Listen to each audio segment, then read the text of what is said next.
I mean, I'm just using Occam's razor here. If we have decided that we don't know definitively either way, and yet all these groups have said they think it's more likely to be a lab leak than others, the DIA itself says the furin cleavage site is unlike any other naturally evolved furin cleavage site that we have discovered. They haven't found a third species after 5 years. They have candidates, pretty good candidates, right. But not proven. But we've always got candidates. Then we have the fact that everyone knew that the Wuhan Institute of Virology was a disaster area, that its standards, safety standards were really terribly low compared with the kind of lethal stuff that they were dealing with. They were supposed to be BLS-4, right? And they were BLS-2. So your own arguments for gain-of-function research, which were always dependent upon the strictest security, were being violated at Wuhan. So no, hang on. We don't know.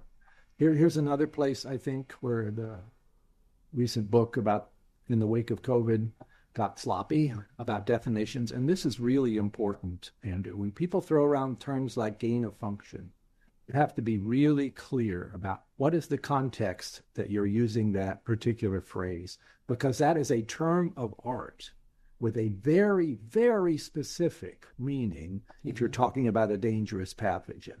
There was no known gain of function going on at the Wuhan Institute of Virology that meets that very precise definition, what's called P3CO, pandemic pathogen care and oversight. But the looseness of the words, and again, I'm sorry that recent book is quite loose about this, has caused all manner of things, including having people accused of perjury because other people interpreted the term incorrectly. Could we please sort of have a moratorium on use of gain of function unless we define the context and what we mean? Wuhan was known to be an incredibly reckless place. I mean, I, for example, looked and found in COVID's Wake book says that a November 2015 joint meeting of the Royal Society of National Academies of Science at Shishley Hall, UK, on gain-of-function options for regulation. The research project that was, quote, singled out as the project most likely of all projects in the world to trigger a pandemic, quote unquote, was the research on, quote, SARS-related coronaviruses then being carried out jointly by the Wuhan Institute of Virology and the University of North Carolina at Chapel Hill. And the French Academy, their report last week also says,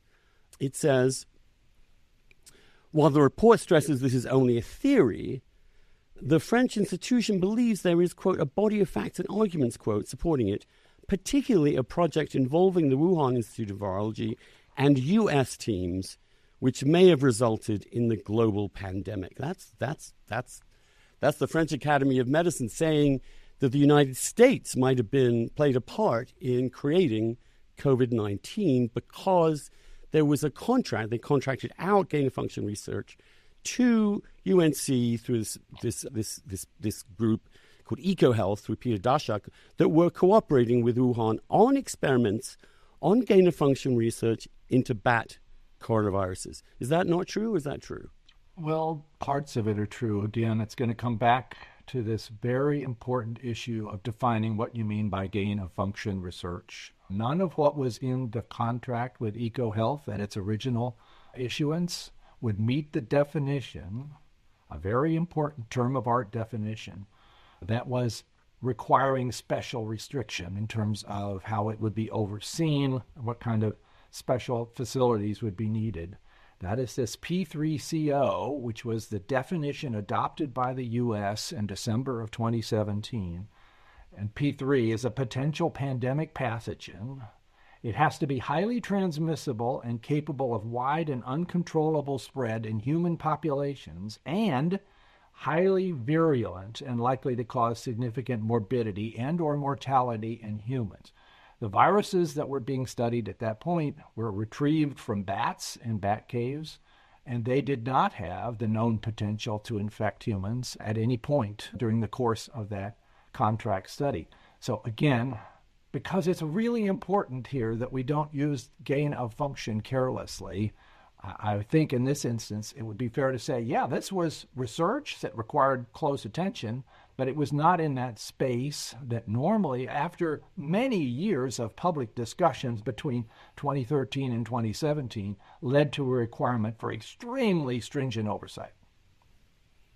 In fact, some members of Congress were worried that this gain of function research would not be continuing, right? Because they wrote you in June 26, 2020, worried about terminating the NIH grant to EcoHealth, and in response, they wanted to why has this not been continued?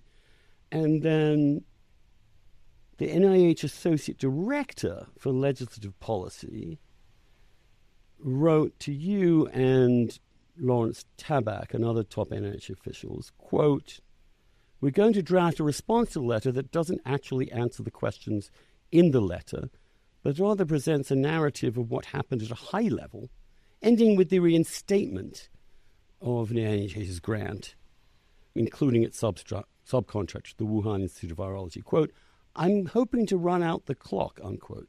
To which you replied, sounds like a good plan. Can you explain what that's about? This, Andrew, was a pretty complicated and highly political situation.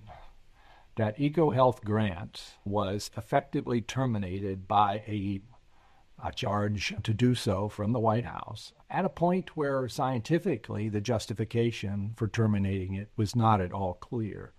NIH followed that guidance, given no choice to do so, but it was unprecedented for the National Institutes of Health at that point to terminate a grant that was conducting peer-reviewed science without a really good justification. And there was an outcry from people in the scientific community, including a bunch of Nobel Prize winners, saying, you should have said no. You should have said, I'm sorry, there's no reason to terminate this grant. And I was even told at the time I should have resigned on the spot in order to avoid doing that termination.